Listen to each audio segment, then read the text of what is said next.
اے پیغمبر آپ کہہ دیجئے کیا علم والے اور بغیر علم والے برابر ہو سکتے ہیں؟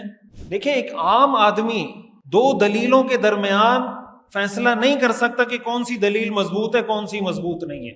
عام آدمی کا یہ لیول ہی نہیں ہے. ہم پڑھتے ہیں نا حضرت ابو ہریرہ کی روایت، حضرت انس کی روایت، حضرت عائشہ کی روایت. تو اگر کوئی آدمی کسی کہے کہ میں حضرت انس کو نہیں مانتا، میں حضرت عائشہ کو نہیں مانتا، حضرت معاویہ کو نہیں مانتا، حضرت ابو ہریرہ کو نہیں مانتا، تو جب ان کو نہیں مانتے ان حدیثوں کو کیسے مانیں گے؟ بجلی کا میٹر اگر آپ کا بل زیادہ آتا ہو تو میٹر پہ جا کے ہاتھ رکھیں، لکھیں زمزم. پہلے انسان علم حاصل کرتا ہے پھر عمل کرتا ہے. ایسا ہی ہے نا، پہلے آپ کو پتہ چلے گا کہ نماز فرض ہے، پھر آپ نماز پڑھیں گے. ایسا ہے یا نہیں؟ پہلے آپ یہ علم حاصل کریں گے کہ نماز فرض ہے. جب آپ کو یہ علم ہو جائے گا تو پھر آپ اس پر عمل کریں گے. پہلے آپ کو یہ علم حاصل ہوگا کہ سود حرام ہے، تو پھر آپ سود سے بچیں گے. پہلے علم حاصل ہوگا کہ بے حیائی فحاشی کے کام حرام ہیں. جب یہ علم حاصل ہو جائے گا تو اس سے بچنے کی کوشش کریں گے. ایسا ہی ہے نا؟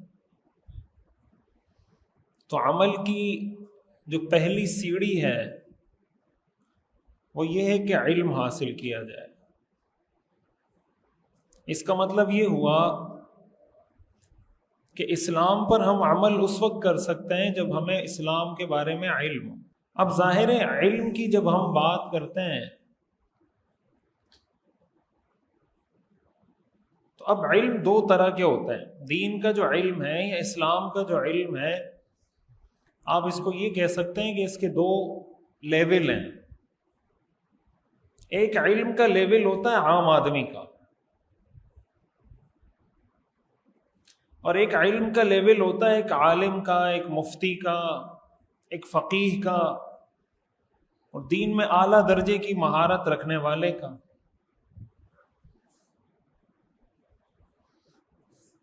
اور دونوں کے لیول میں فرق ہوتا ہے. ایسا ہی ہے نا؟ دونوں کے لیول میں کیا ہوتا ہے؟ ایک وہ شخص ہے جس کے پاس دین کی بیسک نالج ہے، اور ایک وہ شخص ہے جس کو بہت گہرائی میں علم دین کی مہارت ہے. دونوں کے لیول میں فرق ہوگا یا نہیں ہوگا؟ بولیں. قرآن کریم میں آتا ہے نا، قل هل يستوي الذين يعلمون والذين لا يعلمون. اے پیغمبر آپ کہہ دیجئے کیا علم والے اور بغیر علم والے برابر ہو سکتے ہیں؟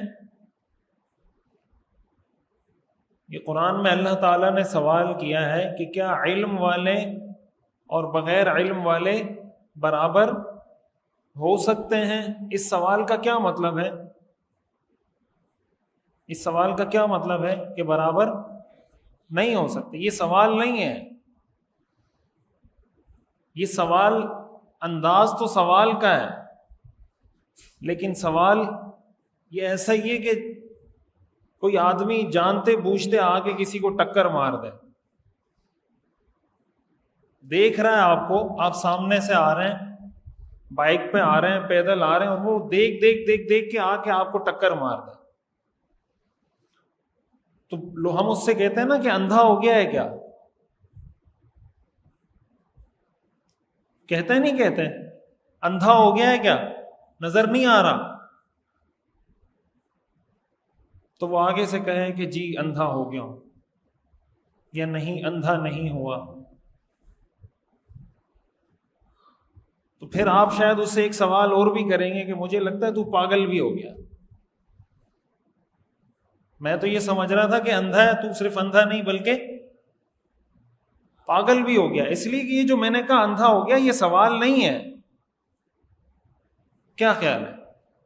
یہ سوال ہے جب آپ کسی کو کہتے ہیں اندھا ہو گیا. یہ سوال نہیں ہے، آپ اس کو ڈانٹ رہے ہیں، اس کو سمجھا رہے ہیں بھائی یہ بات سمجھو، اس لیے کہ یہ حرکتیں اندھوں کی ہوتی ہیں. تو سوالیہ کلام جب انسان استعمال کرتا ہے اس کے بہت سارے مقاصد ہوتے ہیں. بعض اوقات سوالیہ کلام کسی کو ڈانٹنے کے لیے ہوتا ہے، بعض اوقات سوالیہ کلام کسی چیز کا انکار کرنے کے لیے ہوتا ہے. جیسے قرآن میں آتا ہے هل يستوي الاعمى والبصیر، کیا نابینا اور دیکھنے والا برابر ہو سکتے ہیں؟ اس کا کیا مطلب ہے کہ نابینا اور دیکھنے والے دونوں برابر؟ یہ مطلب ہے۔ اللہ تعالیٰ ہم سے پوچھنا نہیں چاہ رہے کہ ہم اللہ کو کہیں کہ یا اللہ ہاں برابر نہیں ہوتے۔ اللہ تعالیٰ یہ بتانا چاہ رہے ہیں کہ یہ برابر نہیں ہے۔ یہی چیز اللہ تعالیٰ علم کے بارے میں فرما رہے ہیں، قُلْ هَلْ يَسْتَوِي الَّذِينَ يَعْلَمُونَ وَالَّذِينَ لَا يَعْلَمُونَ، اے پیغمبر آپ ان کو کہیے کیا علم والے اور بغیر علم والے برابر ہو سکتے ہیں؟ کیا مطلب کہ اے پیغمبر آپ ان کو بتا دیں کہ علم والے اور بغیر علم والے برابر نہیں ہو سکتے۔ اور آگے اللہ فرماتے ہیں انما یتذکر اولو الالباب، یہ بات عقل والوں کو سمجھ میں آتی ہے۔ اسی آیت میں آگے اللہ کیا فرماتے ہیں؟ انما یتذکر اولو الالباب، اس بات سے نصیحت وہ حاصل کرتے ہیں جن کا دماغ ہوتا ہے، دماغ والے، عقل والے اس سے نصیحت حاصل کرتے ہیں۔ اس کا مطلب یہ ہوا کہ جو آدمی عالم اور جاہل کو برابر سمجھتا ہو وہ عقل والا بولیں نہیں ہے نا۔ مطلب اس سے بڑی جہالت کیا ہوگی کہ آپ عالم اور جاہل کو برابر کر دیں، وہ علم کسی بھی چیز کا ہو۔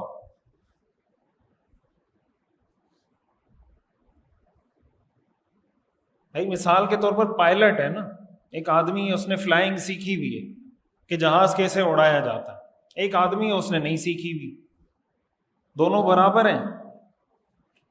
ایک وہ آدمی ہے جس نے فلائنگ سیکھی ہے کہ جہاز کیسے اڑایا جاتا ہے، وہ پائلٹ ہے پراپر، اور دوسرا آدمی پائلٹ نہیں ہے۔ تو کیا یہ اور وہ دونوں برابر ہیں؟ تو اگر وہ آدمی جس نے کچھ سیکھی نہیں ہے فلائنگ، وہ آپ کو کہے کہ آپ میرے ساتھ بیٹھے میں آپ کو لندن لے کے جاتا ہوں، تو آپ کیا کہیں گے اس کو؟ بھائی میرا فی الحال جانے کا موڈ، لندن تو میں جاؤں گا نہیں، آپ مجھے کہیں اور پہنچا دو گے، اور وہاں جانے کا میرا موڈ فی الحال ہے نہیں، ایسا ہی کہیں گے نا۔ تو وہ اگر آپ کو کہے کہ پائلٹ بھی انسان ہوتا ہے، میں بھی انسان ہوں، کوئی پائلٹ کے کوئی 4 کان ہوتے ہیں، اس کی آنکھیں 8 ہوتی ہیں، وہ بھی میری طرح انسان ہے، تو آپ اس کے ساتھ جہاز میں بیٹھتے ہیں، میرے ساتھ کیوں نہیں بیٹھتے؟ تو آپ کیا جواب دیں گے؟ آپ یہی جواب دیں گے قُلْ هَلْ يَسْتَوِي الَّذِينَ يَعْلَمُونَ وَالَّذِينَ لَا يَعْلَمُونَ، کیا علم والے اور بغیر علم والے برابر ہو سکتے ہیں؟ نہیں ہو سکتے۔ انجینئر سے آپ کبھی اوپن ہارٹ سرجری کروائیں گے؟ ہاں، کسی انجینئر سے، کسی پلمبر سے اوپن ہارٹ سرجری کروائیں گے؟ بولیں نہیں کروائیں گے نا۔ کیوں؟ انجینئر ایجوکیٹڈ نہیں ہوتا۔ انجینئر بھی ایجوکیٹڈ ہوتا ہے، کوالیفائڈ ہوتا ہے یا نہیں ہوتا؟ بولیں کوالیفائڈ ہوتا ہے نا، کیوں نہیں کروائیں گے علاج اس سے؟ یہ اس کی فیلڈ نہیں ہے۔ اگر وہ آپ کو کہے کہ آپ، اس کا مطلب آپ کی نظر میں میری کوئی عزت ہی نہیں ہے، میں امریکہ میں جا کے ڈگری حاصل کی، فلاں جگہ پہ پڑھا، لندن میں پڑھا، کیمبرج سے پڑھا، فلاں جگہ سے پڑھا، اور آپ مجھے الاؤ نہیں کرتے کہ میں کسی کی سرجری کروں، تو ہم اس کو کیا کہیں گے؟ ہم اس کو کہیں گے یہ آپ کی فیلڈ۔ کیوں؟ قُلْ هَلْ يَسْتَوِي الَّذِينَ يَعْلَمُونَ وَالَّذِينَ لَا يَعْلَمُونَ، اے پیغمبر آپ ان سے پوچھئے علم والے اور بغیر علم والے برابر ہو سکتے ہیں؟ یہی کام اگر ڈاکٹر وہ کام شروع کر دے جو انجینئر کا ہے، کوئی ہارٹ اسپیشلسٹ ہے اور وہ گھروں کے نقشے بنانا شروع کر دیں، تو آپ اس کو کہیں کہ بھائی میں آپ سے گھر کا نقشہ میں آپ سے نہیں بنواؤں گا۔ وہ کہے یار میں ڈاکٹر ہوں، اتنا معزز پیشہ ہے،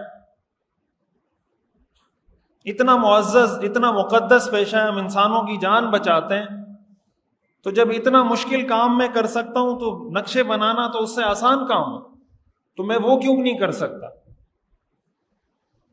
تو آپ آگے سے کیا کہیں گے؟ قُلْ هَلْ يَسْتَوِي الَّذِينَ يَعْلَمُونَ وَالَّذِينَ لَا يَعْلَمُونَ، کہیں گے نہیں کہیں گے؟ یہ اسی کا جواب ہے نا کہ اے پیغمبر آپ ان سے پوچھیے کیا علم والے اور بغیر علم والے. اب انجینئر میڈیکل کی فیلڈ میں جاہل ہے اور ڈاکٹر انجینئرنگ کی فیلڈ میں جاہل ہے. جو پائلٹ ہے اور جو پائلٹ نہیں ہے، اب جو پائلٹ نہیں ہے وہ فلائنگ کی فیلڈ میں جاہل ہے، چاہے وہ کتنا بڑا علامہ کیوں نہ ہو.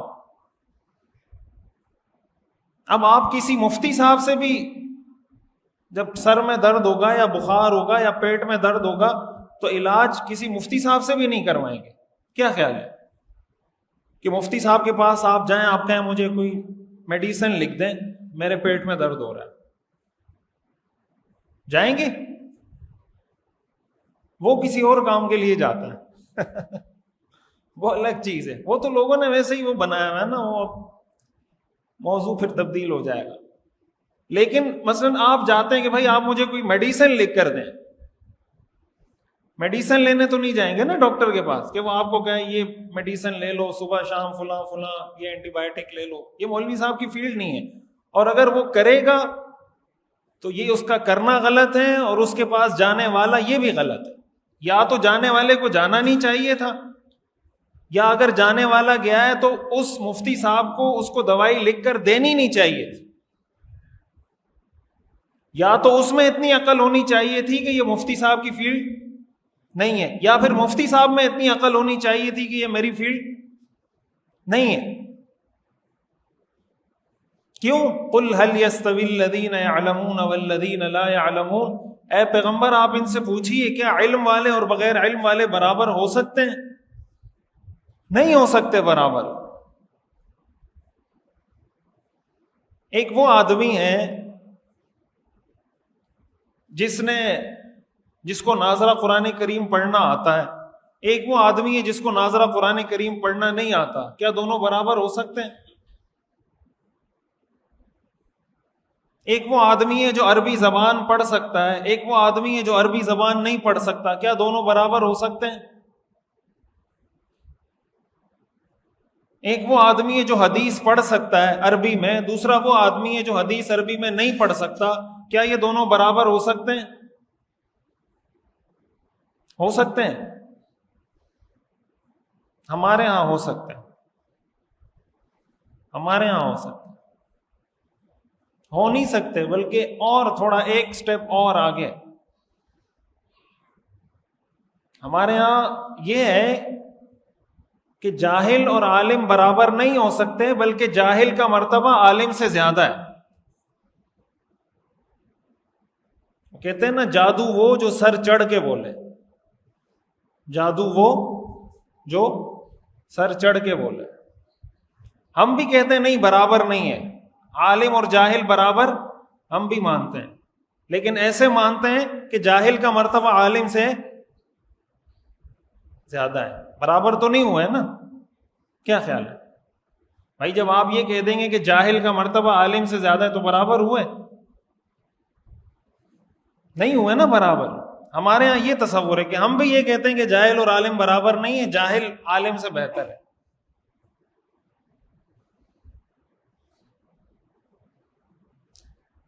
یہ باتیں ہمیں زندگی کے ہر شعبے میں سمجھ میں آتی ہیں. اگر سمجھ میں نہیں آتی تو دین کے معاملے میں سمجھ میں نہیں آتی. دین کے معاملے میں سمجھ میں نہیں آتی. میں یہ عرض کر رہا تھا کہ علم کے دو طرح کے لیول ہوتے ہیں. ایک وہ لیول ہے جو ایک عام آدمی کا ہے، اور ایک وہ لیول ہے جو ایک عالم کا، ایک مفتی کا. پھر ایک مفتی بھی وہ ہوتا ہے کہ جس کو مثلاً پاس آؤٹ ہوئے ابھی 2 سال ہوئے ہیں. ایک وہ مفتی ہے جس کو پاس آؤٹ ہوئے 10 سال ہو گئے. ایک وہ مفتی ہے جس کو پڑھے ہوئے 20 سال ہو گئے. ایک وہ مفتی ہے جس کو پڑھے ہوئے 40 سال ہو گئے. ان سب کے لیول میں بھی فرق ہوتا ہے نا بھائی. بالکل ایک ینگ ایسا عالم جو پچھلے سال 2024 میں اس نے درس نظامی مکمل کیا، ایک وہ عالم ہے جس نے 1990 میں درس نظامی مکمل کیا. ان کے لیول میں بھی، تجربے میں، علم میں، مشاہدے میں بھی فرق ہوتا ہے نا.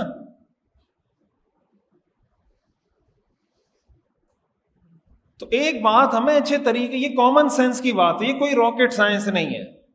اگر ہمیں سمجھ میں نہیں آتی تو ہمارے دماغ کا مسئلہ ہے.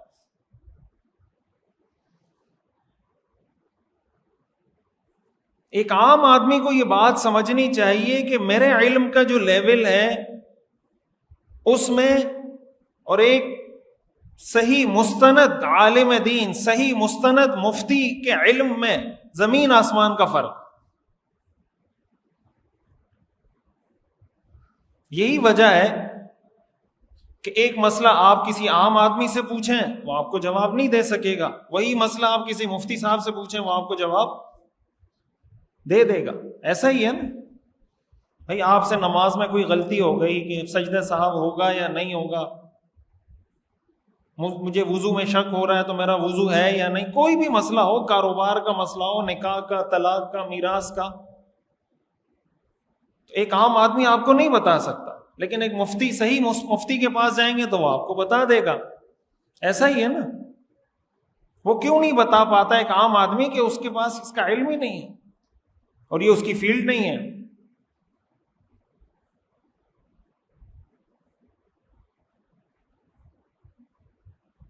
اچھا، ایک اور چیز کہ معتبر علم کون سا ہوتا ہے؟ آپ نے یہ بات سنی ہوگی نا، مستند علماء، کہ مستند علماء سے اپنے آپ کو جوڑیں، سنی ہوگی نا۔ مستند علماء کا مطلب کیا ہوتا ہے یہ سمجھانا چاہ رہا ہوں۔ علم دو طرح کا ہوتا ہے، ایک علم وہ ہوتا ہے کسی بھی فیلڈ کا جو آپ کتابوں سے سیکھتے ہیں۔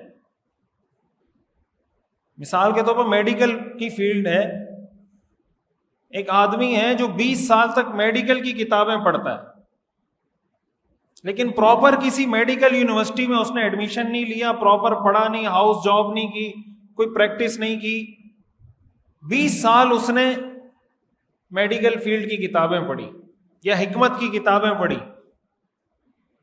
اور ایک وہ آدمی ہے جس نے پراپر میڈیکل کی فیلڈ میں ایجوکیشن حاصل کی، MBBS کیا، ہاؤس جاب کی، اسپیشلائزیشن کی، اور اپنی اسپیشلائز فیلڈ کے اندر جا کے کام کر رہا ہے۔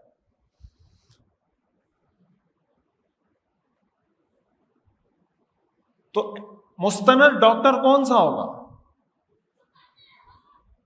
مستند ڈاکٹر کون سا ہوگا؟ بولیں، جو میڈیکل یونیورسٹی سے پڑھ کے آیا ہو یا جس نے 20 سال کتابیں پڑھی ہوں؟ ایسا ہی ہے نا، آپ علاج کس سے کروائیں گے؟ یہ تو مشہور جملہ ہے نا، نیم حکیم خطرہ جان۔ نیم حکیم اسی کو کہتے ہیں، نیم حکیم اسی کو کہتے ہیں جو خود پڑھ پڑھ کے حکیم بناؤ۔ مجھے ایک صاحب کا فون آیا، کوئی 3-4 سال 5 سال پہلے کی بات ہوگی، وہ حکمت سیکھ رہا تھا کہیں یونیورسٹی میں، ہمدرد یونیورسٹی میں پراپر پڑھ رہا تھا، لیکن پورا حکیم بنا نہیں تھا۔ اس نے مجھے کہا کہ میرے دوست کی ساس جو ہے نا بیمار ہو گئی، اس نے مجھے کہا کہ یار تم حکیم بن رہے ہو تو مجھے کوئی دوائی لکھ کر دے دو، میں اپنی ساس کو کھلا دیتا۔ کہہ رہا میں پورا حکیم اس وقت تک بنا نہیں تھا، میں سیکھ رہا تھا، دوسرے سال میں تھا یا تیسرے سال میں تھا۔ تو وہ دوائی اس نے کھائی تو کچھ دنوں بعد ساس کا انتقال ہو گیا۔ تو کہا مجھے تو کچھ پتا نہیں تھا، جیسے جیسے میں آگے بڑھتا رہا، پڑھتا رہا، جب ڈگری میں نے حاصل کی تو اب مجھے یہ پتا چلا ہے کہ اس کی ساس کا جو انتقال ہوا ہے وہ میری غلط دوائی کی وجہ سے ہوا ہے۔ مجھ سے وہ یہ مسئلہ پوچھ رہا تھا کہ آیا مجھ پہ قتل کا گناہ ہوگا یا نہیں ہوگا، مجھے دیت دینی پڑے گی یا نہیں دینی پڑے گی۔ مجھے یہ مسئلہ پوچھنے کے لیے فون کیا تھا کہ مفتی صاحب اس کا کیا حکم ہے، کہ مجھے تو پتہ نہیں تھا، میں نے اپنی طرف سے صحیح دوائی دی تھی، لیکن اب مجھے پتہ چلا ہے کہ وہ دوائی میں نے غلط دی تھی۔ تو دیت اس پہ لازم ہو نہ ہو وہ ایک الگ مسئلہ ہے۔ بندہ تو چلا گیا نا، کیا خیال ہے؟ بندہ تو گیا نا، بندہ تو نہیں آ سکتا واپس، کچھ بھی کر لیں آپ۔ اسی کو کہتے ہیں نیم حکیم خطرہ جان۔ پہلے ہم سنتے تھے، یہ تو پریکٹیکلی پھر جب میں نے سنا تو میں نے کہا یہ تو پتھر کی لکیر ہے، تو واقعی میں نیم حکیم خطرہ جان۔ اسی طرح آپ کسی بھی فیلڈ میں چلے جائیں، یہ میں جسٹ ایک میڈیکل کی فیلڈ کی مثال دے رہا ہوں، آپ انجینئرنگ کی فیلڈ میں چلے جائیں، آپ کیمسٹری کی فیلڈ میں چلے جائیں، آپ فوڈ سائنس میں کسی بھی فیلڈ میں آپ چلے جائیں، ایک وہ آدمی ہے جو پراپر اکاؤنٹنٹ ہو، اس نے چارٹرڈ اکاؤنٹنسی پڑھی ہو، ایک وہ آدمی ہے جس نے کتابیں پڑھی ہوں. تو چارٹرڈ اکاؤنٹ کی جاب اگر آئے گی تو آپ کس کو دیں گے؟ خود پڑھنے والے کو یا چارٹرڈ اکاؤنٹ پراپر جس نے پڑھا ہوگا، اکاؤنٹنسی پڑھی ہوگی جس نے؟ تو اگر کوئی آدمی آپ کو یہ کہے کہ میں اس ڈگری والے سے زیادہ بہتر عالم ہوں، ڈاکٹر ہوں، انجینئر ہوں، اور آپ اس سے پوچھیں کہ آپ کو کس نے سکھایا یہ ڈاکٹر کیسے بنے، وہ کہے مجھے اللہ نے سکھایا، مجھے اللہ نے سکھایا، تو آپ اگر اس کو کہیں میں آپ سے علاج نہیں کرواتا، تو وہ کہے گا دیکھو مجھے اللہ نے سکھایا، یہ میرے سے علاج نہیں کروا رہا. کسی ایسے ڈاکٹر سے علاج آپ سکھانے والا سب کو اللہ ہے، وہ جو میڈیکل یونیورسٹی میں پڑھتا ہے اس کو بھی اللہ ہی سکھاتا ہے. کیا خیال ہے؟ جو میڈیکل یونیورسٹی میں پڑھنے والا ہے اس کو بھی کون سکھاتا ہے؟ اللہ سکھاتا ہے. لیکن اللہ نے کچھ اسباب متعین کیے ہیں کہ بھائی یہاں پہ جاؤ، اس سے سیکھو تو میں سکھا دوں گا، ایسا ہی ہے نا. لیکن اگر کوئی آدمی پڑھتا نہیں ہے پراپر اور کہتا ہے کہ مجھے اللہ نے سکھایا، تو آپ علاج کروائیں گے؟ کسی ایسے ڈاکٹر سے آپ آپریشن کروائیں گے جو کہے کہ مجھے اللہ نے ڈاکٹر بنایا ہے؟ کروائیں گے علاج؟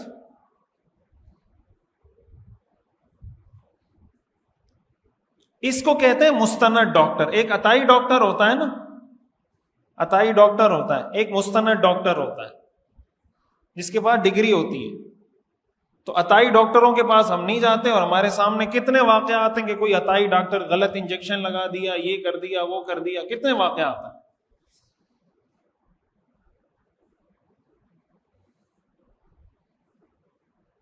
یہی اگر آپ کو کوئی پائلٹ کہے کہ آپ چلیں میرے ساتھ، آپ اس سے پوچھیں کہ آپ نے کون سے فلائنگ اسکول میں تربیت حاصل کی، وہ کہ مجھے اللہ نے سکھایا، مجھے جہاز اڑانا اللہ نے سکھایا، تو جائیں گے اس کے ساتھ؟ دین کو پتہ نہیں ہم نے کیوں مذاق بنایا ہوا. آپ اس سے پوچھیں بھائی کسی سے، آپ جو مسئلے مسائل بتا رہے ہیں، قرآن کی تفسیر کر رہے ہیں، کہاں سے سیکھا ہے آپ نے؟ کہتے ہیں ڈائریکٹ اللہ نے سکھایا. کیا ہوا ہے؟ ڈائریکٹ اللہ نے سکھایا. اچھا پھر ہماری عوام، سبحان اللہ، ہماری عوام کہتی ہے مولویوں کو کچھ نہیں آتا. آتا اصل میں ان لوگوں کو ہے جن کو اللہ نے ڈائریکٹ سکھایا ہے. مولویوں کو کچھ نہیں آتا. کن کو آتا ہے؟ جن کو اللہ نے ڈائریکٹ سکھایا ہے. قل هل يستوي الذين يعلمون والذين لا يعلمون، اے پیغمبر آپ ان سے پوچھیے کیا علم والے اور بغیر علم والے برابر ہو سکتے ہیں؟ ہم کہتے ہیں نہیں، برابر نہیں ہو سکتے. جس نے علم حاصل نہیں کیا اس کا درجہ بہت اونچا ہے. جس نے پراپر علم حاصل نہیں کیا اس کا درجہ بہت اونچا ہے، اور جس نے پراپر علم حاصل کیا ہے وہ تو گھاس کھا رہا ہے، اس کو کچھ پتہ ہی نہیں. سمجھ آ رہی بات؟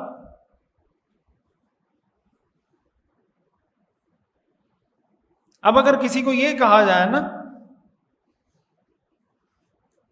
تو آگے سے ایک بات یہ بھی سننے کو ملتی ہے کہ بھائی میڈیکل فیلڈ، میڈیکل کی فیلڈ ہے یا جو بھی دوسری فیلڈ ہیں، اس کا علم تو ہر ایک کے پاس ہونا ضروری نہیں ہے، لیکن دین کا علم تو سب کے پاس ہونا ضروری ہے. میڈیکل کا علم ہر ایک کے پاس ہونا ضروری نہیں ہے، لیکن دین کا علم سب کے پاس ہونا ضروری ہے. کہتے ہیں نہیں کہتے ہیں؟ تو جب سب کے پاس دین کا علم ہونا ضروری ہے تو مولانا یا مفتی صاحب ان کی کیا خصوصیت؟ جب سب کے پاس ہونا چاہیے تو کوئی بھی مولانا مفتی ہو.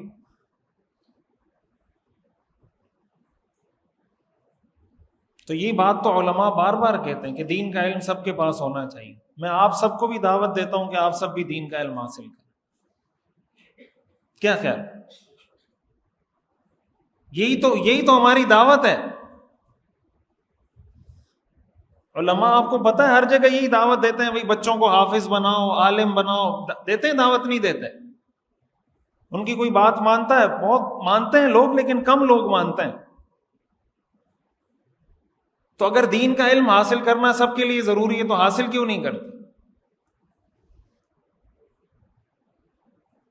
مسئلہ یہ نہیں ہے، مسئلہ یہ ہے کہ ہم نے دین کا علم حاصل بھی نہیں کرنا اور دین کا ماہر بھی کہلانا ہے۔ دین کا علم حاصل بھی نہیں کرنا اور یہ بھی ہمارا دعویٰ ہے کہ ہمیں کہا جائے کہ میں دین کا ماہر ہوں۔ یہ تو ہر ایک کا حق نہیں ہے نا؟ کیا خیال ہے؟ دین کا علم حاصل کرنا تو ہر ایک کی ذمہ داری ہے، لیکن جو شخص دین کا علم حاصل نہیں کرتا کیا اس کو عالم کہا جائے گا؟ ان دونوں باتوں میں فرق ہے۔ ایک ہے دین کا علم حاصل کرنا ہر ایک کی ذمہ داری ہے، دوسری بات یہ کیا ہر ایک نے دین کا علم حاصل کیا ہے؟ اس کا جواب کیا ہے؟ نہیں۔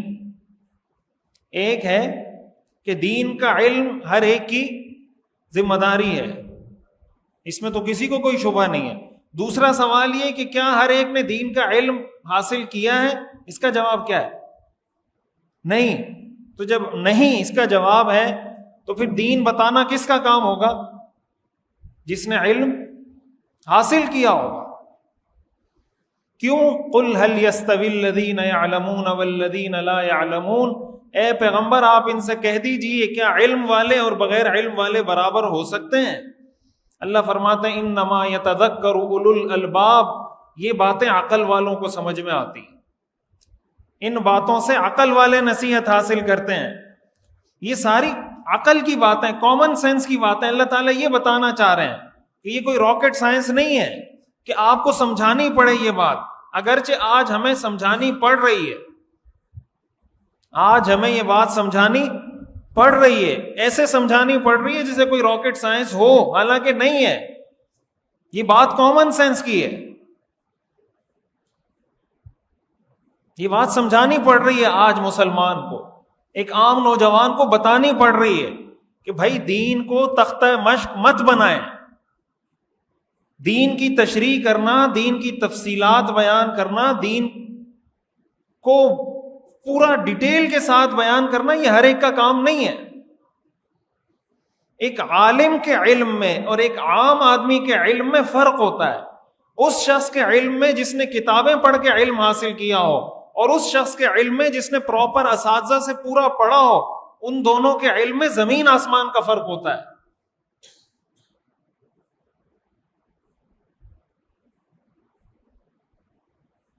ایک عام آدمی کو بھی علم ہوتا ہے، ایک عالم کو بھی علم ہوتا ہے، لیکن دونوں کے لیول میں فرق ہوتا ہے یا نہیں ہوتا؟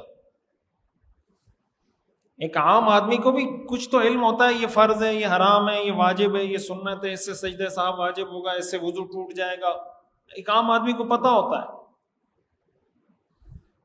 لیکن کیا ایک عام آدمی کو اتنا کچھ پتہ ہوتا ہے جتنا ایک عالم دین کو، ایک مفتی کو پتہ ہوتا ہے؟ قرآن کریم سورہ توبہ آیت نمبر 120 کے اندر اللہ تعالیٰ ارشاد فرماتے ہیں فَلَوْلَا نَفَرَ مِن كُلِّ فِرْقَةٍ مِّنْهُمْ طَائِفَةٌ لِيَتَفَقَّهُوا فِي الدِّينِ وَلِيُنذِرُوا قَوْمَهُمْ إِذَا رَجَعُوا إِلَيْهِمْ لَعَلَّهُمْ يَحْذَرُونَ۔ اللہ تعالیٰ فرماتے ہیں سورہ توبہ میں کہ ایسا کیوں نہیں ہوتا کہ ہر طبقے سے ایک گروہ اٹھے لِيَتَفَقَّهُوا فِي الدِّينِ، اور دین کے اندر اعلیٰ درجے کی مہارت حاصل کرے، اور یہ مہارت حاصل کرنے کے بعد وَلِيُنذِرُوا قَوْمَهُمْ اِذَا رَجَعُوا إِلَيْهِمْ، اپنی قوم کے پاس آ کر ان کو دین کا پیغام پہنچائے۔ کا مطلب یہ ہوا کہ دین کی تشریح کرنا، دین کی تفصیلات بیان کرنا یہ کس کا کام ہے؟ جس نے دین میں مہارت حاصل کی ہو۔ لِيَتَفَقَّهُوا فِي الدِّينِ، اللہ فرماتے ہیں پہلے دین میں مہارت حاصل کرو، وَلِيُنذِرُوا قَوْمَهُمْ، پھر آ کے اپنی قوم کو اللہ کے عذاب سے ڈراؤ۔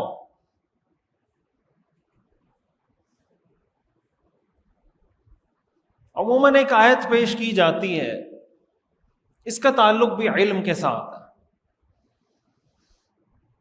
دیکھیں ایک عام آدمی دو دلیلوں کے درمیان فیصلہ نہیں کر سکتا کہ کون سی دلیل مضبوط ہے کون سی مضبوط نہیں ہے.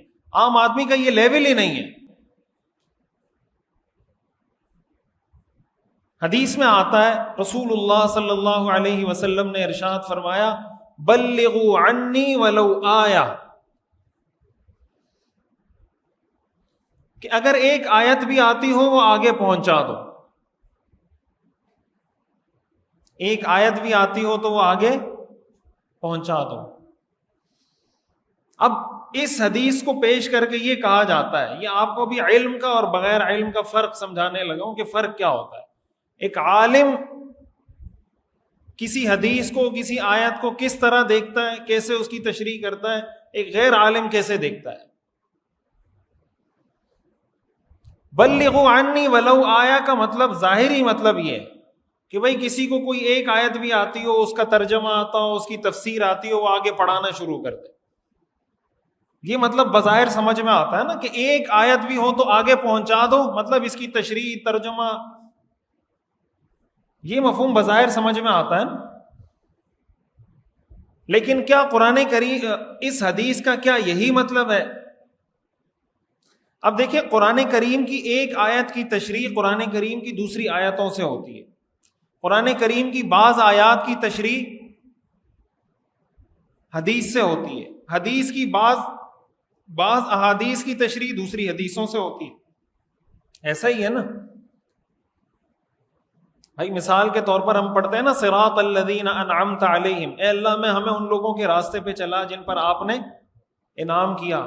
اب انعام والے کون ہیں؟ قرآن کریم میں دوسری جگہ اللہ نے فرمایا اولئک الذین انعم اللہ علیہم من النبیین والصدیقین والشہداء والصالحین، کہ یہ وہ لوگ ہیں جن پر میں نے انعام کیا. تو اگر آپ سے کوئی پوچھے کہ یہ جو اللہ نے فرمایا کہ یا اللہ مجھے ان لوگوں کے راستے پہ چلا جن پر تو نے انعام کیا، اس کا کیا مطلب ہے؟ تو ہم کہیں گے قرآن میں دوسری جگہ اللہ نے بتا دیا کہ اس کا یہ مطلب ہے. تو قرآن کی ایک آیت دوسری آیت کی تشریح کرتی ہے. اب قرآن کریم میں اللہ تعالیٰ نے ارشاد فرمایا وَلَقَدْ يَسَّرْنَا الْقُرْآنَ لِلذِّكْرِ فَهَلْ مِن مُدَّكِرٍ، کہ قرآن کو ہم نے نصیحت کے لیے آسان کر دیا ہے، تو کیا ہے کوئی نصیحت حاصل کرنے والا؟ قرآن کو بار بار آتا ہے نا قرآن میں وَلَقَدْ يَسَّرْنَا الْقُرْآنَ لِلذِّكْرِ، کہ قرآن کو ہم نے نصیحت کے لیے آسان کر دیا ہے، تو کیا ہے کوئی نصیحت حاصل کرنے والا؟ اب اگر کوئی اس آیت کا یہ مفہوم بیان کرے کہ قرآن بہت آسان ہے، کسی سے سیکھنے کی ضرورت نہیں ہے، قرآن اتنا آسان ہے کہ کسی سے سیکھنے کی ضرورت نہیں ہے. کیوں؟ اس لیے کہ قرآن میں اللہ نے کہہ دیا وَلَقَدْ يَسَّرْنَا الْقُرْآنَ لِلذِّكْرِ، کہ ہم نے قرآن کو نصیحت کے لیے آسان کر دیا ہے.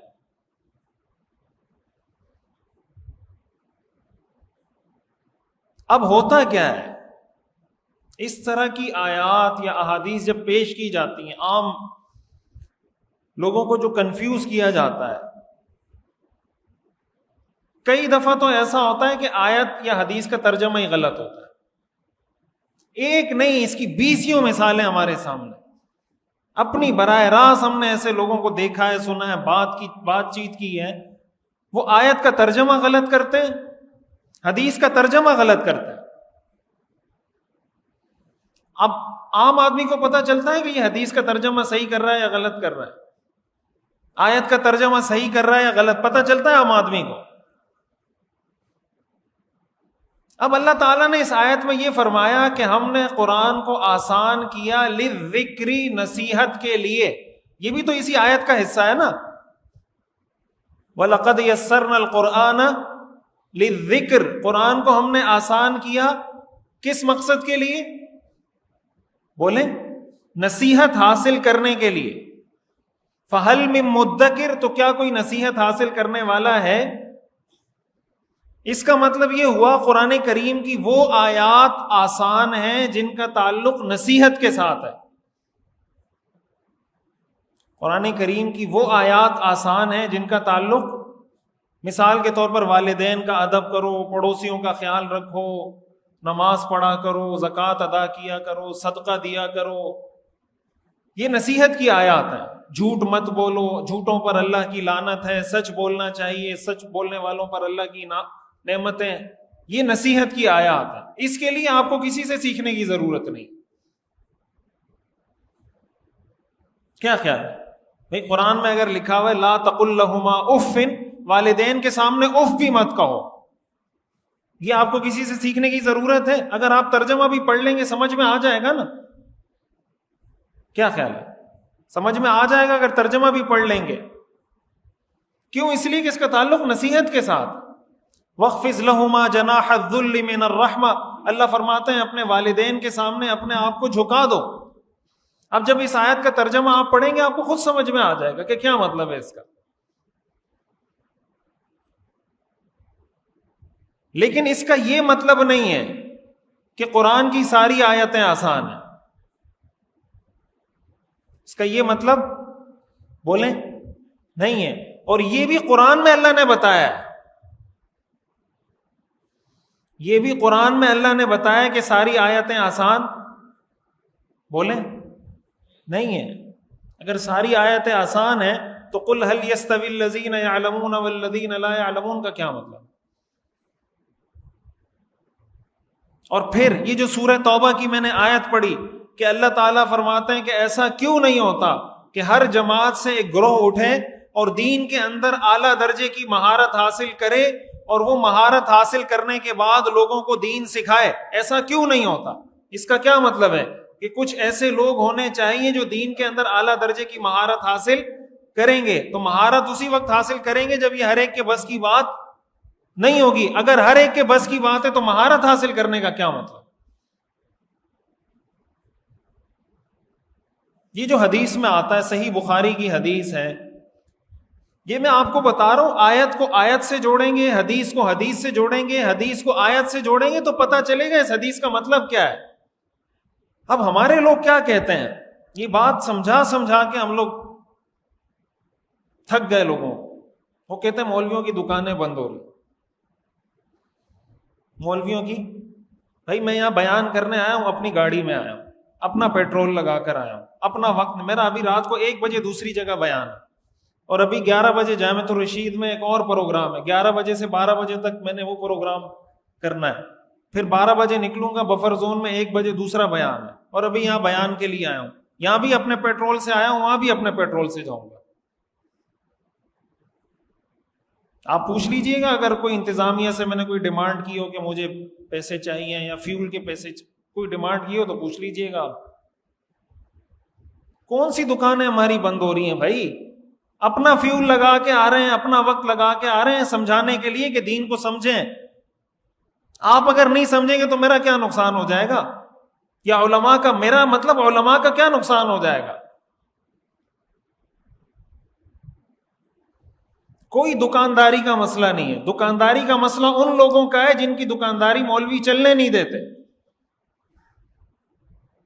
بھائی اگر عطائی ڈاکٹر پراپر ڈاکٹر کے خلاف ویڈیوز اور یوٹیوب چینل بنا کے ویڈیوز بنانا شروع کر دے کہ یہ جو ڈاکٹر ہیں، یہ میڈیکل یونیورسٹی والے جو میرے خلاف ویڈیوز بنا رہے ہیں، اصل میں ان کی دکانیں بند ہو رہی ہیں اس لیے میرے خلاف ویڈیوز بنا رہے ہیں.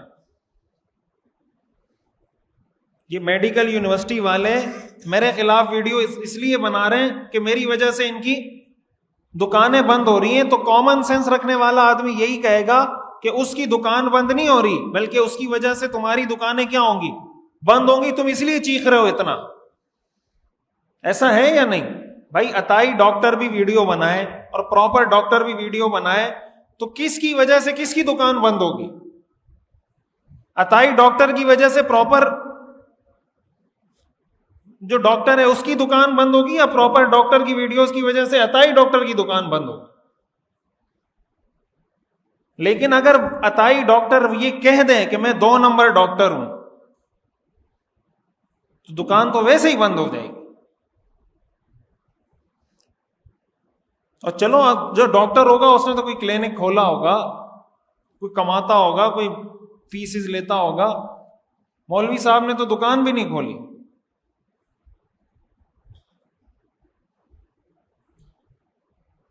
بچوں کو ناظرہ پڑھانے والے، حفظ پڑھانے والے، قرآن پڑھانے والے، عالم بنانے والے، یہ سب کون ہیں؟ علماء ہیں. یہ جتنے اسکالر یوٹیوب پر آتے ہیں, کیا ان میں سے کسی کے پاس ایسا کوئی سیٹ اپ ہے کہ آپ اپنے بچوں کو ناظرہ قرآن پڑھانے ان کے پاس بھیجیں؟ بولیں.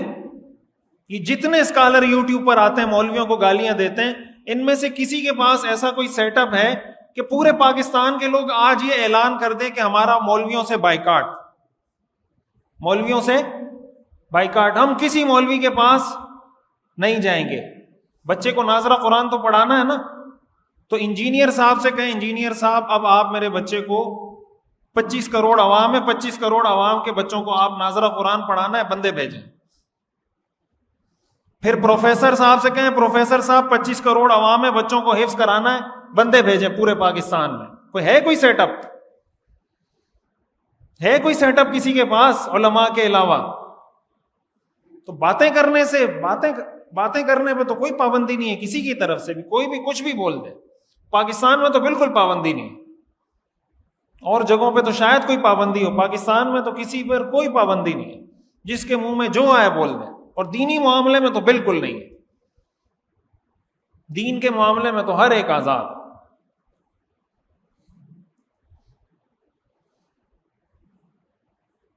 مولانا امین کیا ان کا نام ہے, ان کی ایک کتاب ہے, گیلانی صاحب, ایک کتاب انہوں نے لکھی ہے, میں مصنف کا نام بھول رہا ہوں. کتاب کا نام ہے مسلمانوں کی فرقہ بندیوں کا افسانہ, کہ مسلمانوں میں یہ فرقے کیسے بنے, مسلمانوں میں یہ فرقے کیسے بنے, اس پہ انہوں نے کتاب لکھی ہے. تو میں ویسے یہ بات یاد آ گئی تو وہ میں عرض کر رہا ہوں. انہوں نے لکھا ہے, یہ بہت سے لوگ آج یہ دعویٰ کرتے ہیں کہ ہم امت کو جوڑنے کی بات کر رہے ہیں, ہم قرآن حدیث کی بات کر رہے ہیں. قرآن حدیث پہ آ جاؤ, امت کیا ہو جائے گی, جڑ جائے گی. اچھے اچھے نعروں سے متاثر مت ہوا کریں. اچھے اچھے نعروں سے کیا ہوتا ہے, کام کو دیکھا کریں. انہوں نے لکھا ہے, اس کی مثال ایسا ہی ہے کہ کوئی آدمی, ایک شخص آتا ہے کسی کو شکایت لگاتا ہے کہ تمہارا بیٹا گالیاں بہت دیتا ہے, تمہارا بیٹا اس کو سمجھاؤ بہت گالیاں دیتا ہے. ابا اپنے بیٹے کو بلاتا ہے کہ ادھر آؤ بھائی تمہاری شکایت ملی ہے.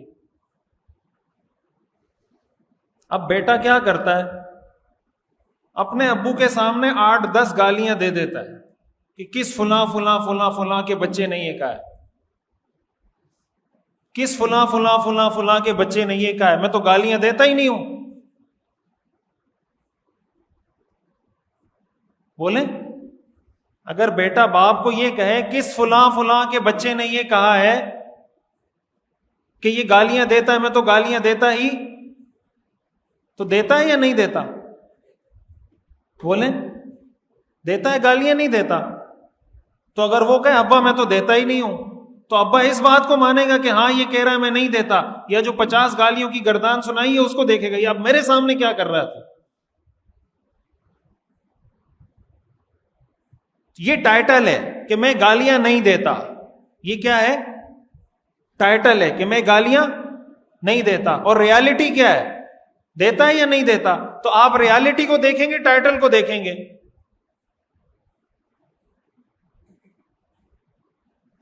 یہی کام آج بھی ہو رہا ہے.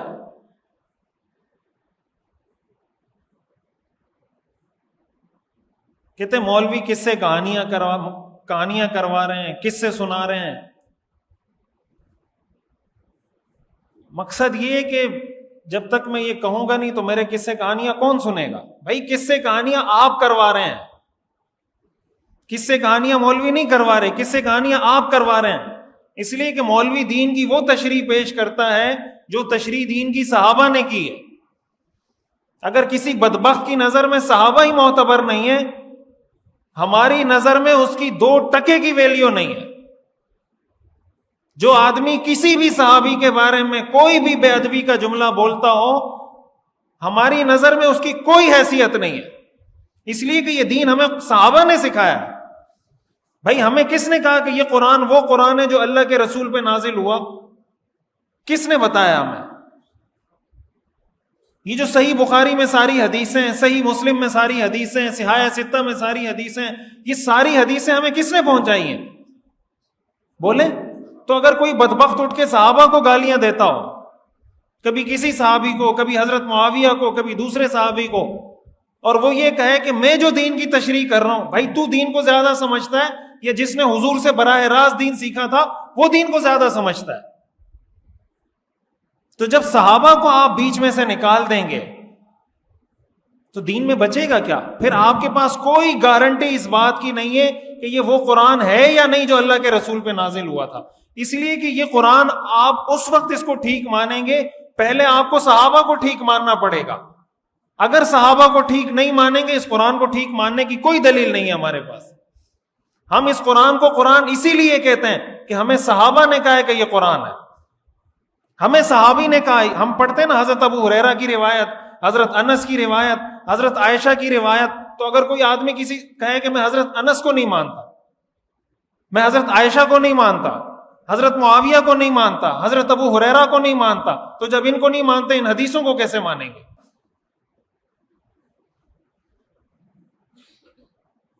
مولوی علماء، مستند علماء کی بات کر رہا ہوں، ہر طبقے میں 2 نمبر لوگ ہر طبقے میں ہوتے ہیں، 2 نمبر مولوی بھی ہوتے ہیں، 2 نمبر مفتی بھی ہوتے ہیں، ہر طرح کے لوگ ہوتے ہیں، اور بعض لوگ تو مولوی ہوتے نہیں ہیں، لبادہ مولویوں کا اوڑا ہوتا ہے۔ آج کل ہمارے اس پہ آ رہے ہیں نا، وہ ٹی وی چینل پہ ایک وظیفے بتا رہے ہیں، ایسے لوگوں کا بائیکاٹ کریں، ایسے لوگوں کو بتائیں سننا بند کریں۔ سب سے زیادہ ویورشپ ایسے ہی لوگوں کی آتی ہے۔ بجلی کا میٹر اگر آپ کا بل زیادہ آتا ہو تو بٹن وہ میٹر پہ جا کے ہاتھ رکھیں، لکھیں زمزم، تو بجلی کا بل کم آئے گا۔ وہ ایک اداکار نے ویڈیو بنائی تھی کہ اس سے بہتر وظیفہ یہ کہ شہادت کی انگلی اٹھائیں، سامنے دیوار پہ جائیں، شہادت کی انگلی سے بٹن بند کر دیں، بل خود بخود کم آئے۔ زمزم لکھنے کی ضرورت نہیں ہے، شہادت کی انگلی سے کیا کریں؟ بٹن بند کر دیں، پھر اس طرف آئیں، شہادت کی انگلی سے یہ بٹن بھی بند کر دیں۔ یہ کوئی بات ہے یار؟ پیٹرول پہ یہ پڑھتے ہیں تو پیٹرول ختم نہیں ہوگا، یہ کر دیں تو یہ نہیں ہوگا، یہ کر دیں تو بجلی کا بل کم، یہ دین ہے؟ اب اگر کیسے کسی آدمی کو کوئی کہتا ہے یہ مولانا ہے، تو یہ بھی تو ہماری غلطی ہے۔ ایسے آدمی کا علم دین کے ساتھ، وہ بھی کہہ رہے تھے نا کہ بھائی لوگ جاتے ہیں ایسے لوگوں کے پاس جاتے ہیں اور اس کو کہیں گے بجلی کا بل کم آنے کا وظیفہ بتاؤ، اب وہ بھی بتا رہا ہے، تو جانے والا جاہل، بتانے والا اس سے بڑا جاہل۔ اتنی سینس کسی آدمی میں نہیں ہے کہ بھائی آپ جتنی بجلی کنزیوم کریں گے بجلی کا بل، اس کے لیے کوئی سمجھانا پڑے گا کسی کو کہ بجلی کا آپ جتنی کنزیوم کریں گے اتنا ہی بل آئے گا آپ کا۔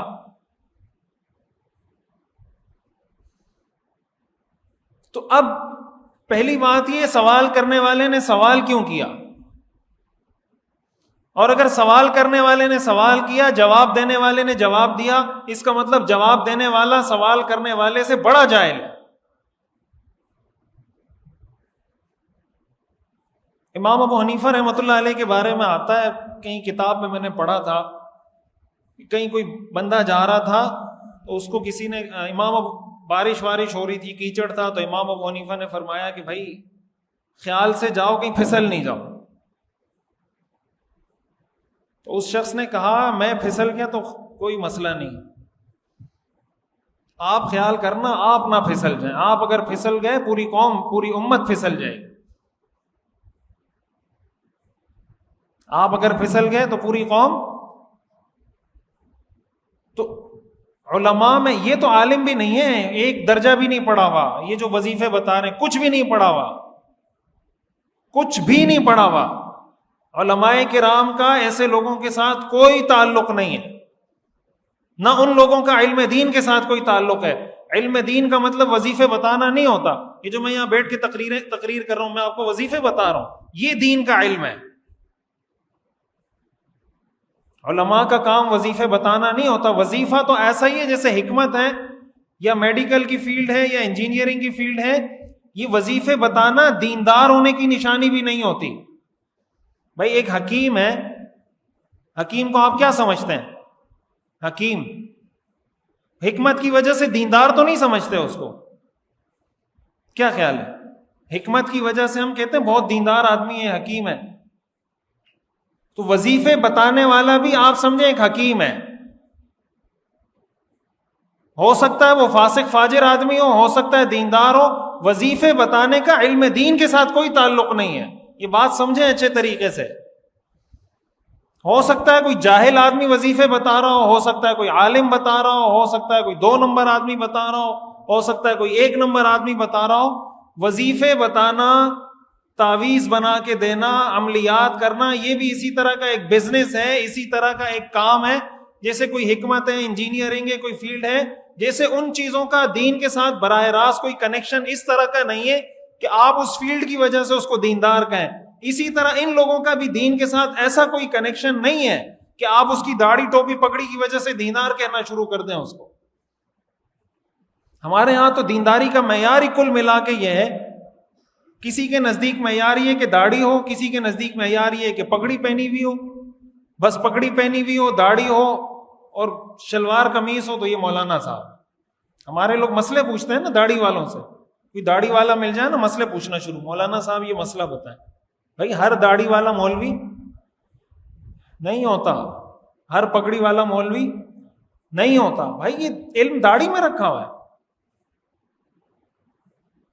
میں کبھی کبھی بیان کرتا ہوں، اس پہ جاتا ہے نا یوٹیوب وغیرہ پہ، لوگ کہتے ہیں مفتی صاحب آپ کی تو داڑھی پوری نہیں ہے، آپ بیانات کر رہے ہیں.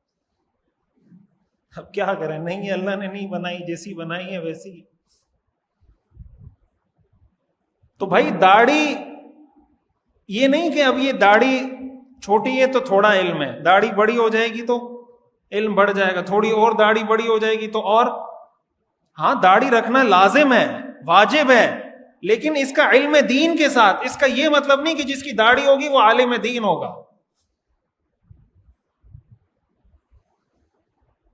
وہ کہتے ہیں نا ایک آدمی نے کسی پگڑی والے کو دیکھ کے کہا کہ مولانا صاحب یہ مسئلہ بتائیں، حلال ہے حرام ہے، جائز ہے ناجائز ہے. تو اس نے کہا مجھے تو یہ مسئلہ نہیں آتا. تو سوال کرنے والے نے کہا اتنی بڑی پگڑی پہنی ہوئی ہے اور اتنی بڑی پگڑی پہنی ہوئی ہے اور مسئلہ نہیں آتا. اس نے وہ پگڑی اتاری، اس کے سر پہ رکھ دی. کہا ابھی آپ بتائیں، ابھی آپ بتائیں پلیز، اس لیے کہ پگڑی تو آپ کے سر پہ ہے، یہ داڑھی تو نکلتی نہیں. اگر بندہ داڑھی نکال کے اس کے چہرے پہ لگا دیتا کہ یہ داڑھی میں نے آپ کے چہرے پہ لگا دی، اب بتائیں.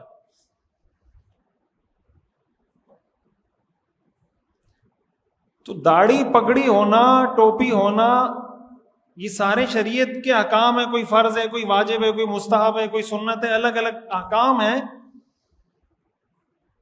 لیکن اس کی وجہ سے کسی کا یہ فیصلہ نہیں کیا جاتا کہ یہ کوئی بہت اچھا آدمی ہے، یہ کوئی عالم دین ہے، یہ کوئی مفتی ہے.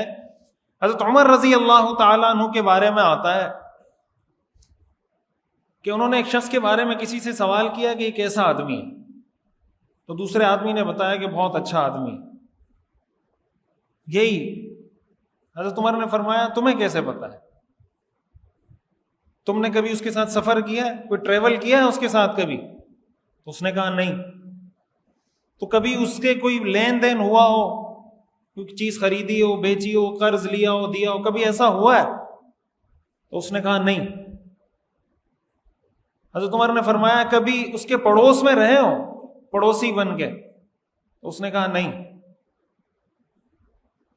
یہ میں بتا رہا ہوں دین ہے کیا چیز، اور یہ میں نہیں بتا رہا، یہ حضرت عمر بتا رہا. حضرت عمر نے فرمایا لعلک رأیتہ یخفض ویرفع رأسہ فی المسجد، شاید تم نے اس کو مسجد میں سر اوپر نیچے کرتے دیکھا ہوگا. یہ کون کہہ رہے ہیں؟ حضرت عمر. لعلک رأیتہ یخفض ویرفع رأسہ فی المسجد، شاید تم نے اس کو مسجد میں سر اوپر نیچے کرتے دیکھا ہوگا. تو تم کہہ رہے ہو بہت اچھا آدمی ہے، یہ اچھا آدمی ہونے کی نشانی آپ یہ کہہ سکتے ہیں نمازی ہے. داڑھی والے کو دیکھیں یہ کہہ سکتے ہیں داڑھی والا ہے. پگڑی والے کو دیکھ کے یہ کہہ سکتے ہیں پگڑی والا ہے. یہ نہیں کہہ سکتے کہ یہ اچھا آدمی ہے، اس کے سر پہ پگڑی ہے تو اچھا آدمی ہوگا. کوئی ضروری نہیں ہے. ہو سکتا ہے سر پہ پگڑی ہو اور سب سے بڑا فراڈیا ہو، اور ہو سکتا ہے کوئی پگڑی نہ ہو، ٹوپی بھی نہ ہو، لیکن فراڈیا نہ ہو. بھائی یہ فراڈ اور یہ ٹوپی میں رکھا ہوا ہے. جب بندہ ٹوپی ہی ٹوپی پہن ہی اس لیے رہا ہے کہ کسی کو ٹوپی پہناؤں، تو یہ تو ٹوپی پہننا بھی فراڈ ہے. کیا خیال ہے؟ کوئی آدمی اگر اس لیے ٹوپی پہنتا ہے کہ اس کے بغیر میں کسی کو ٹوپی پہنا نہیں سکوں گا، تو یہ ٹوپی پہننا ہی کیا ہے؟ فراڈ ہے. سامنے والا اس کو کیوں بزرگی کی علامت سمجھتا ہے؟ بعض لوگ اس طرح معاملہ ہوتا ہے نا، کہتے ہیں میں نے تو اس کی داڑھی دیکھ کے اس کو قرضہ دے دیا تھا، اتنا پکا نمازی ہے، مجھے کیا پتا تھا نمازیں پڑھتا ہے تو میں نے اس کو قرضہ دے دیا تھا. تو یہ تو آپ کی بے وقوفی ہے، کیوں قرضہ دیا تھا نماز پڑھتے ہوئے دیکھ کر؟ تو میں یہ عرض کر رہا تھا، یہ بات تو ویسے یہاں سے نکل پڑی کہ مستند علماء جن کے پاس دین کے علم کی اعلیٰ درجے کی مہارت ہوتی ہے، ان کے پاس پورا سیٹ اپ ہوتا ہے، ان کا کام ہی یہی ہوتا ہے. اور ان کا کام یہ بھی ہوتا ہے کہ جو 2 نمبر کام کرنے والے لوگ ہیں بتائیں لوگوں کو. حدیث میں آتا ہے نا، صحیح بخاری کی حدیث ہے، ان اللہ لا يقبض هذا العلم انتزاعا، اللہ تعالیٰ اس علم کو ایسے نہیں اٹھائے گا کہ اس علم کو لوگوں کے سینوں سے اٹھا لے، کہ رات کو سوئے تو عالم تھا، صبح اٹھے تو جاہل. اللہ فرماتے ہیں میں علم کو ایسے نہیں اٹھاؤں گا، ولیکن یقبضہ بقبض العلماء، اللہ اس علم کو ایسے اٹھائے گا کہ اللہ علماء کو اٹھا لے گا. اللہ دنیا سے علم کو کیسے اٹھائے گا؟ یقبضہ بقبض العلماء حتی اذا لم یبق عالما، یہاں تک کہ جب کوئی عالم نہیں رہے گا، اتخذ الناس رؤوسا جہالا، لوگ جاہل لوگوں کو اپنا پیشوا بنائیں گے، فسئلوا، ان سے سوالات کیے جائیں گے، فافتوا بغیر علم، وہ بغیر علم کے فتویٰ دینا شروع کر دیں گے، فضلوا، خود بھی گمراہ ہوں گے، واضلوا، اوروں کو بھی گمراہ کریں گے. یہ جو اللہ نے فرمایا کہ اس علم کو اللہ ایسے نہیں اٹھائے گا کہ سینوں سے اٹھا لے، بلکہ علماء کو اٹھا لے گا، تو اگر علماء کی کوئی الگ سے کیٹیگری ایگزسٹ ہی نہیں کرتی تو اللہ کس کو اٹھائے گا؟ بات سمجھ میں آ رہی ہے؟ اللہ نے یہ فرمایا نا کہ میں علم کو کیسے اٹھاؤں گا؟ علماء کو اٹھاؤں گا. تو اگر علماء کی کوئی کیٹیگری ایگزسٹ ہی نہیں کرتی تو اللہ کس کو اٹھائے گا؟ اور حدیث میں آتا ہے کہ ایک عالم کا کام کیا ہوتا ہے. حدیث میں آتا ہے يحمل هذا العلم من كل خلف عدول ينفون عنه تحریف الغالین وتأویل المبطلین وتحریف الجاہلین. اس طرح کے الفاظ ہیں کہ اس علم کو ہر طبقے سے اعلیٰ درجے کے لوگ، اچھے لوگ حاصل کریں گے. ان کا کام کیا ہوگا؟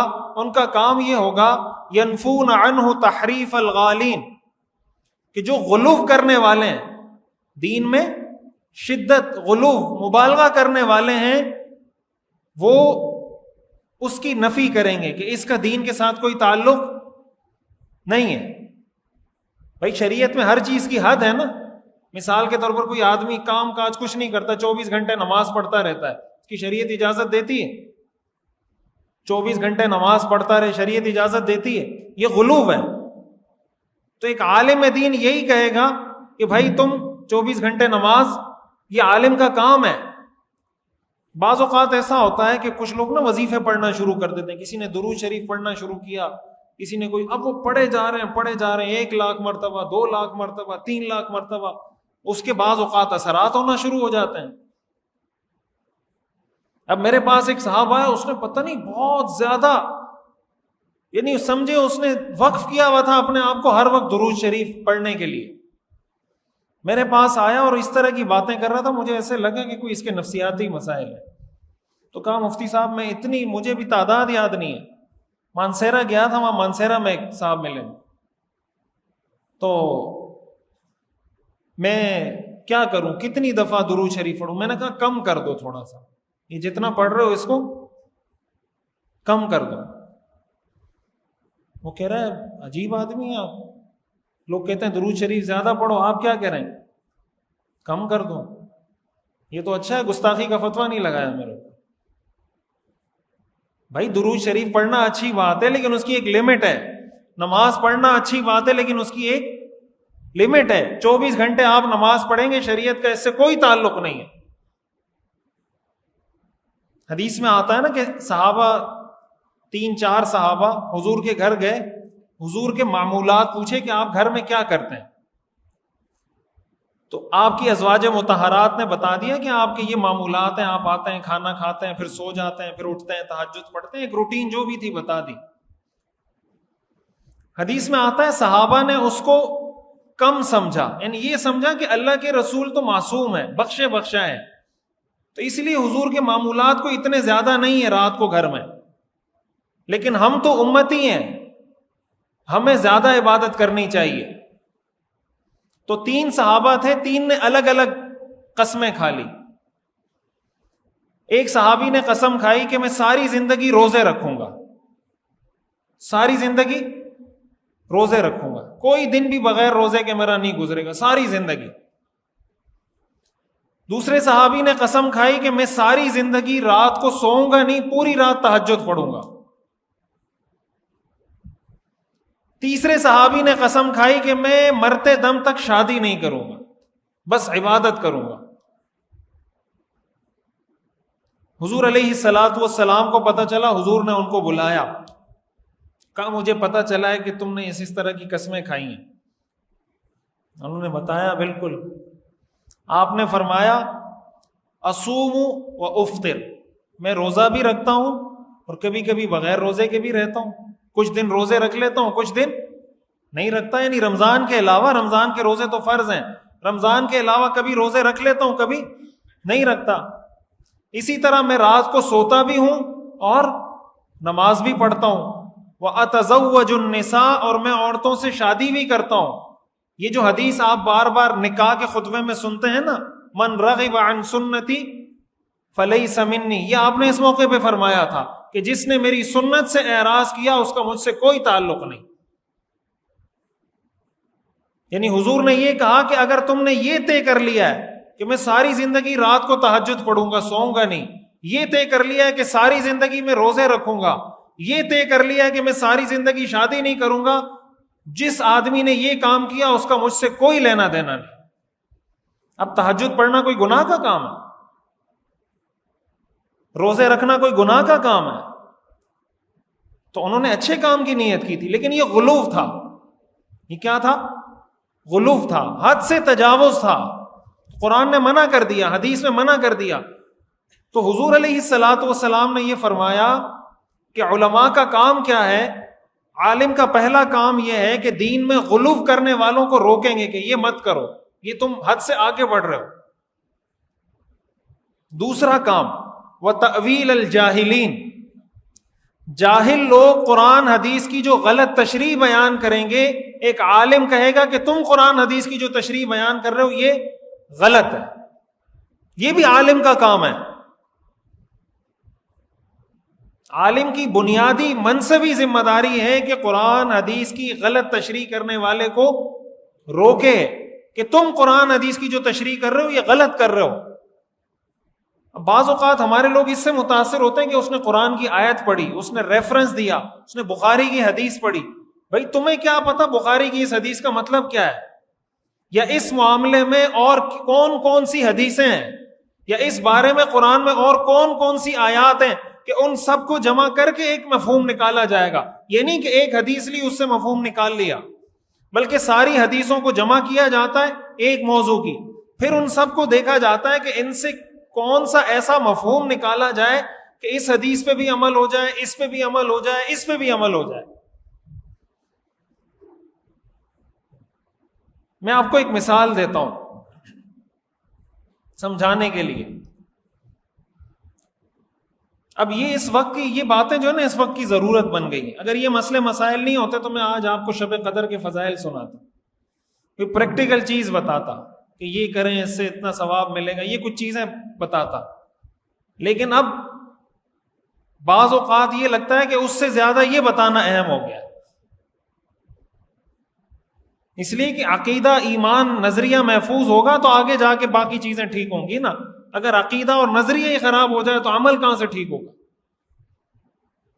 میرا ایک 23ویں شب کو بہت بڑی جامع مسجد کراچی کی، وہاں بیان تھا، تو وہاں میں نے جو بیان کیا وہ ایتھیزم پہ کیا، رد الحاد جو آج پھیل رہا ہے نا اگنوسٹکزم، ایتھیزم، مٹیریلزم، اس پہ میں نے 1.5 گھنٹے کا بیان کیا. اب اس میں ظاہر ہے کہیں انگریزی کہیں اردو آیتیں حدیثیں بھی. تو کافی لوگوں نے کہا کہ ماشاءاللہ اچھا بیان ہے. ایک صاحب میرے پاس آئے بیان کے بعد، کہا مفتی صاحب کی قرآن حدیث بیان کرتے، یہ کیا آپ 1.5 گھنٹے تو پتہ نہیں کیا بولتے رہے آپ، کہ قرآن حدیث بیان کرتے ہیں ہمارے سامنے. میں نے کہا میں نے کوئی گیتا سنا ہی آپ، مہا بھارت سے یہ سارے ریفرنسز دیے، جو آیات پڑھ رہا تھا قرآن کی آیتیں تھی نا. تو آپ کے دماغ میں دین کا کیا تصور ہے؟ نماز، روزہ، حج، زکوٰۃ، داڑھی، ٹوپی، پگڑی، جبہ، مسواک، بس اس کے علاوہ دین کچھ نہیں ہے. لوگ خدا کا انکار کر رہے ہیں. تو اگر آپ کو کوئی یہ بتائے کہ خدا موجود ہے اور اس کی یہ دلیلیں ہیں، یہ دین نہیں ہے. دین کی تو بنیاد اس چیز پر ہے کہ خدا موجود ہے، لا الہ الا اللہ، اسی پر تو وجود ہے دین کا. آپ کو ایک مثال دیتا ہوں کہ حدیثوں کو جمع کیسے کیا جاتا ہے. مختصر شارٹ کٹ بتاتا ہوں، زیادہ اب ڈیٹیل کا وقت بھی نہیں ہے. حدیث میں آتا ہے بلی کا جو جوٹا ہے، بلی کا جوٹا، بلی نے کسی چیز میں منہ مارا تو وہ پاک ہے یا ناپاک ہے؟ سمجھ آ رہی بات؟ ایک حدیث میں آپ نے فرمایا انہا لیست بنجس، یہ ناپاک نہیں ہے. انہا من الطوافین علیکم والطوافات، اس لیے کہ بلیاں گھروں میں بہت زیادہ آتی جاتی رہتی ہیں. اگر اس کو ناپاک ڈکلیئر کر دیا جائے تو لوگ حرج میں پڑ جائیں گے. اب بلی تو گھروں میں ہوتی ہے، کسی جگہ منہ مارا وہ ناپاک ہو گیا تو لوگ حرج میں مبتلا ہوں گے. یہ ایک حدیث ہے. اس سے کیا پتہ چلتا ہے کہ بلی کا جوتا ناپاک؟ ایک اور حدیث ہے، اس میں آپ نے فرمایا طہور اناء احدکم، کہ اگر کوئی کسی برتن میں کتا منہ مارے، اس کو پاک کرنے کا طریقہ یہ ہے کہ اس کو 7 دفعہ دھو. اور اگر بلی کسی برتن میں منہ مارے، اس کو پاک کرنے کا طریقہ یہ ہے کہ اس کو 1 دفعہ دھو. اس کے لیے لفظ استعمال ہوا ہے طہور، پاک کرنا. پاک کس چیز کو کیا جاتا ہے؟ ناپاک چیز کو. پاک کس چیز کو کیا جاتا ہے؟ ناپاک چیز کو.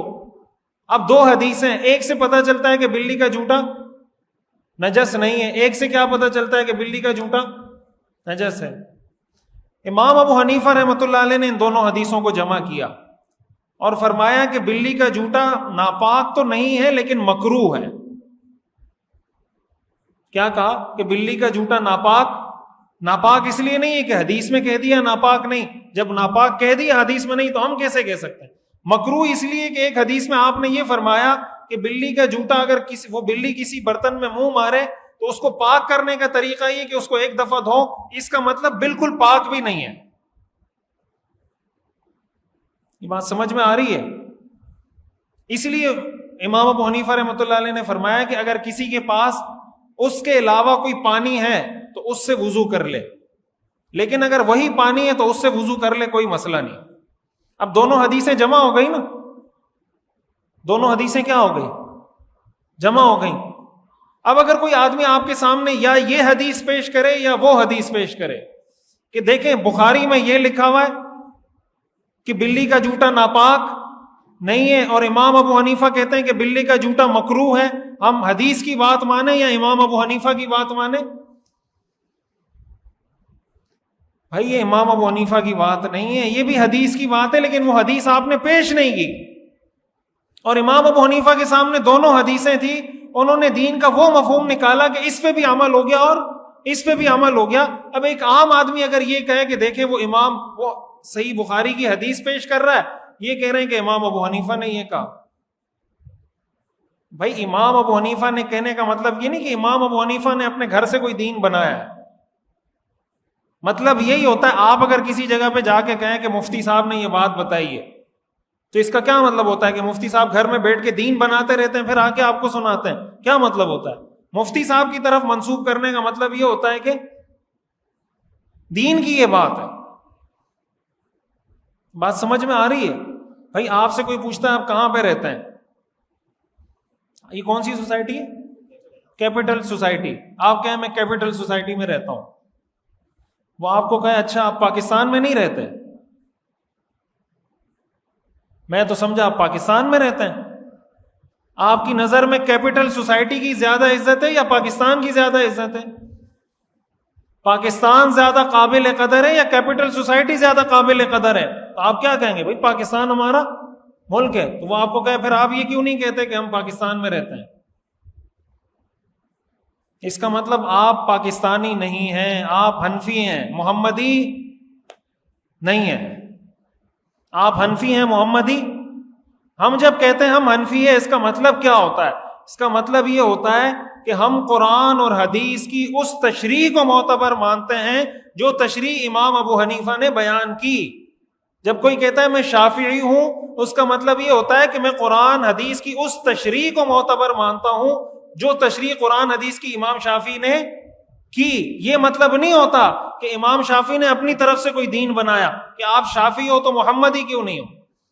محمدی تو سارے مسلمان ہیں.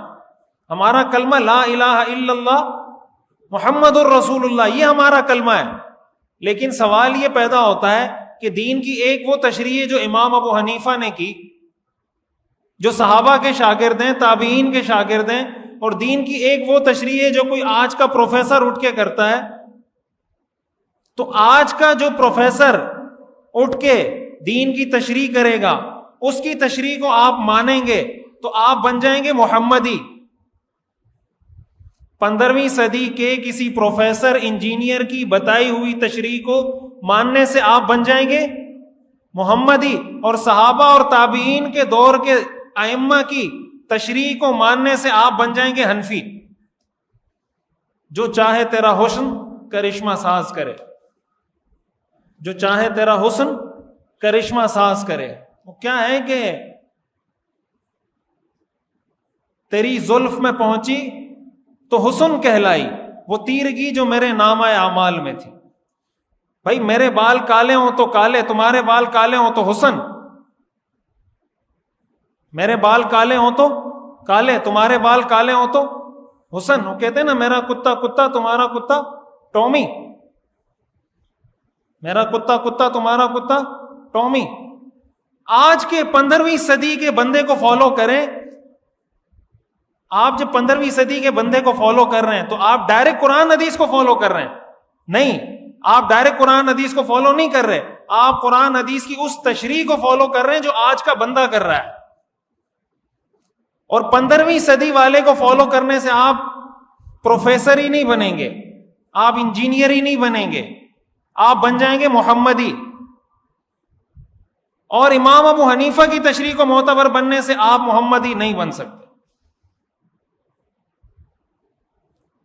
یہ وہ باتیں جو کی جاتی ہیں، میں یہ عرض کر رہا ہوں کہ یہ جو باتیں نا دکھنے میں سننے میں بڑی اچھی لگتی ہیں کہ یار دیکھیں ہمارے امام ابو حنیفہ نہیں، ہمارے امام محمد الرسول اللہ صلی اللہ علیہ وسلم. بھائی ہمارے امام ابو حنیفہ کے امام کون تھے؟ امام شافعی کے امام کون تھے؟ امام مالک اور امام احمد بن حنبل کے امام کون تھے؟ ان کے امام بھی وہی تھے جو ہمارے امام ہیں. سارے مسلمانوں کے ایک ہی امام ہیں. تو اس لیے میں یہ گزارش کروں گا، خلاصہ کلام جو میں نے آیت پڑھی تھی، قل هل يستوي الذين يعلمون والذين لا يعلمون، اے پیغمبر آپ ان سے پوچھیے کیا علم والے اور بغیر علم والے برابر ہو سکتے ہیں؟ اللہ فرماتے ہیں انما يتذكر اولو الالباب، یہ بات عقل والوں کو سمجھ میں آتی ہے.